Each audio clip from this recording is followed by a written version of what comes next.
प्रथमे मठ मंदिर तापरे विभिन्न व्यावसायिक अनुष्ठान आपण मैंने सदा सर्वदा देखुवे अस्तरंग अंचल दिन को दिन चोरी डकैती वृद्धि पाइबार लगी किंतु आज पर्यंत पुलिस की गोटे बड़ सफलता मिलानी। आज जन असंतोष देखा जाइए अस्तरंग पुलिस डिपार्टमेंट विरुद्ध रे आज जन असंतोष देखा मिली कहीं पुलिस निष्क्रियता बारंबार सामना को आसूची। आज आम जहाँ खबर पाइलु अस्तरंग अंचल महांती कम्युनिकेशन नामक गोटे मोबाइल दुकान जोटे 50 लाख रु ऊर्ध्व टंकार मोबाइल चोरी होती सटर तड़ा जाकरी मोबाइल गुड़िक चोरी करा जायछि किंतु ए पर्यंत पुलिस आज पर्यंत कौन चोर को धरवे सक्षम हो पारा ना। आम पाखे बजार कमिटर सभापति उपस्थित अच्छा सहित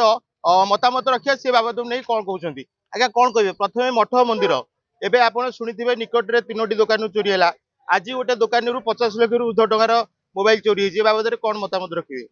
खाली आज नुहे एमती दीर्घ दिन हम अस्तरंग बाजार में चोरी चलती आम पुलिस को बारंबार दृष्टि आकर्षण करूँ एफआईआर देचु पुलिस पाक जाइचु किंतु पुलिस इन्वेस्टिगेशन रे आसेनि केबे भी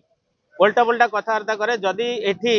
एबे जो भी जो माने अछंती तल ठार ऊपर पर्यंत समस्त दुर्नीतिग्रस्त आदि तमें जदि विरुद्ध में किसी कह तुम ना उल्टा लोक लगे एफआईआर करेंगे तो से समस्ते ये डरिकी रोच पुलिस को। तो आम अनुरोध करुचु कि जो भी ये सब कथार जो पुलिस एठू पैसा आदाय कर बाली गाड़ी रू ट्रक रू बा विभिन्न प्रकार लोक धमकई मद जो माफिया अच्छा जो मैंने चोरा मद व्यवसाय कर निशा कारबार कर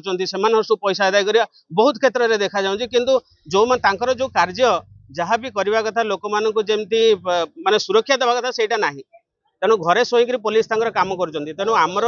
आज आंदोलन है जे एठारू जो भी अच्छा सब प्रशासनिक स्तर रे ऑफिसर से ट्रांसफर करा जाऊ बा तांको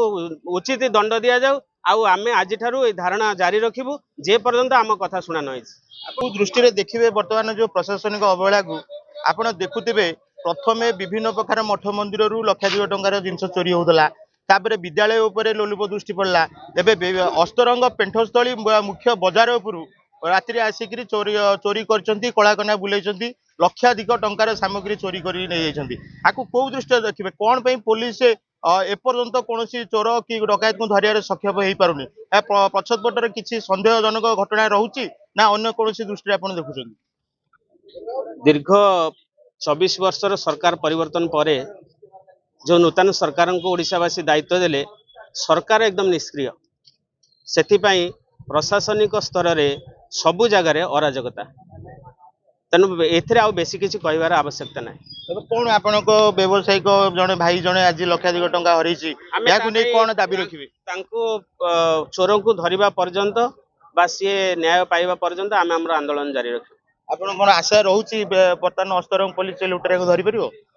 से तो भरोसा आमर ना से ऊपर ऑफिसर को तदंत भार दिंतु किंतु निश्चिंत भाव में चोर धरा हवा दरकार। आपण जहाँ देखुले प्रथमे मठ मंदिर तापरे विद्यालय तापरे अनेक अनुष्ठान एवं बर्तमान व्यावसायिक अनुष्ठान उपरे जो चोर मानकर लुटेरा मानक लोलुप दृष्टि पड़ी प्रकृत में अस्तरंग पुलिस प्रशासन प्रति तार गोटे निष्क्रियता सामना को आसी जहाँ जन असंतोष देखा मिली। बर्तमान चोर को न धरा गले आंदोलन दाबी जन अस्तरंग आमर बणिक संघर जे सभापति रही व्यावसायिक अनुष्ठान सभापति रही दाबी उपस्थापन कर अस्तरंग आरजे विश्वाल रिपोर्टर स्टूडियो।